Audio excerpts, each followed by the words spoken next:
Bonjour, nouveau numéro de Megatrend sur Boursorama. Aujourd'hui, on se demande si les hausses de taux d'intérêt des banques centrales sont vraiment derrière nous ou pas d'ailleurs. Bonjour Bastien. Bonjour.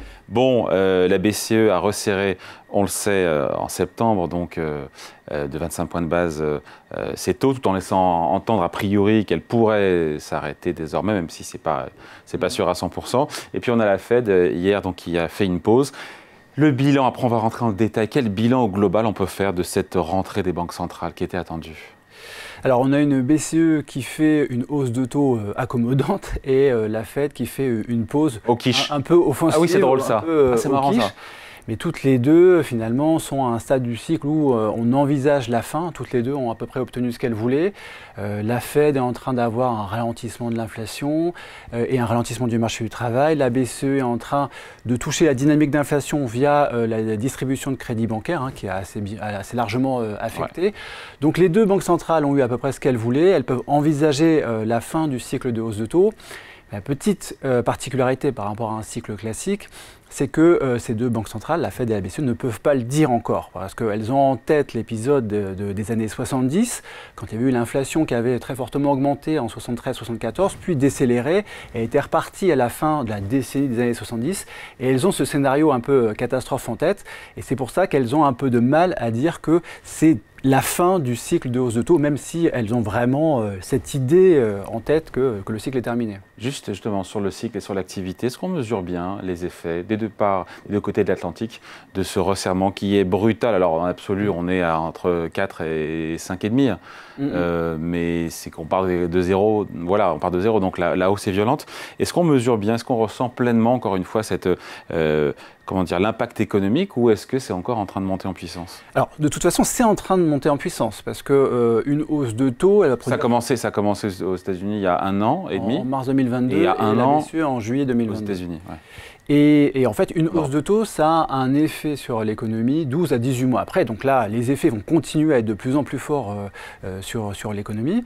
Maintenant, ce qu'on peut dire, c'est que il y a déjà un impact assez fort en Europe, qui est probablement plus fort en Europe, parce qu'on a cette distribution de crédit bancaire qui est vraiment en train de ralentir. Pourtant, les taux sont plus bas. Très fort. Les taux sont plus bas, mais on vient de vivre quasiment 15 ans de taux proches de zéro. Les taux directeurs étaient même en territoire négatif.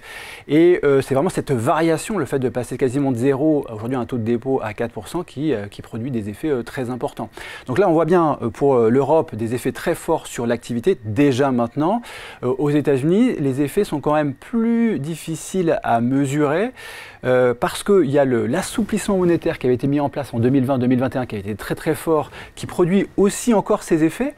En 2020-2021, il y avait les ménages, il y avait des dizaines de millions de ménages qui ont refinancé leur crédit immobilier à des taux fixes très très bas, et eux, la hausse de taux, finalement, ça les inquiète relativement peu. Et puis on a aussi une politique budgétaire qui est très accommodante, avec tous les plans d'investissement qui ont été passés par l'administration Biden. Donc on se dit que, a priori, on s'approche de la fin de ce cycle monétaire haussier de la part des banques centrales, et en même temps, quand on voit le prix du pétrole qui remonte, on est à 95 $, on se dit qu'on pourrait très vite partir sur les 100 $.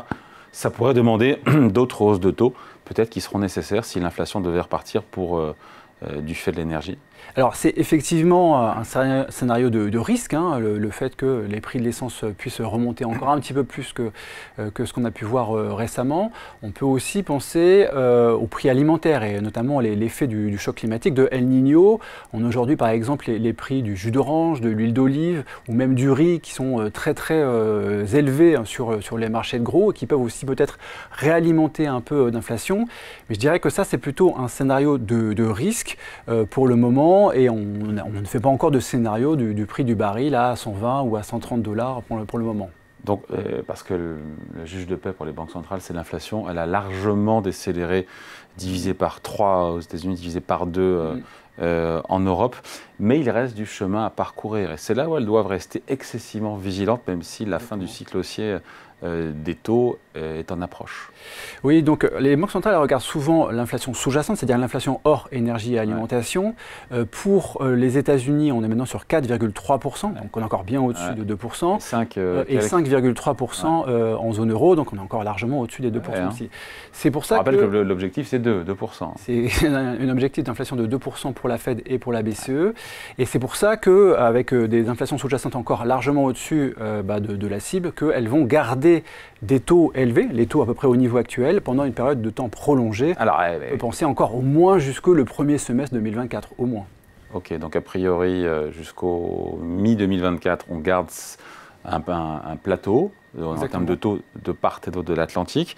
Après, il y a la question, et c'est de la prévision, c'est de la conjecture, c'est pas facile, c'est de savoir quel est le calendrier potentiel, effectivement, pour des premières baisses de taux. C'est que les marchés financiers les attendent parce que ça les arrange bien, mais les banques centrales freinent des quatre fers parce que là, ça pourrait être une erreur de politique monétaire que de baisser trop tôt. C'est exactement ça, et c'est notamment pour ça que la Fed, dans ses dots, les dots, c'est ce qu'on appelle les projections des taux directeurs des membres du FOMC. Projections anonymisées. Anonymisées, exactement.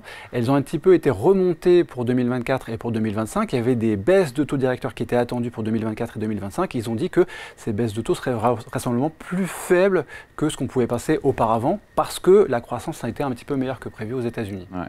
Et donc, baisse de taux ou pas en 2024 alors? Ce qu'a dit Jérôme Powell, c'est que les hausses de taux allaient arriver. Les hausses ou les baisses? Les baisses de taux. Que les baisses de. Oui, les baisses. Jérôme Powell a dit que les baisses de taux allaient arriver, mais que le calendrier était forcément très incertain, notamment encore à cause du fait que l'inflation est encore très élevée. Allez, merci beaucoup. Explication signée Bastien Drut, responsable études et stratégies chez CPR. Merci à vous. Merci. Megatrend revient bien sûr sur Boursorama dans 2 semaines.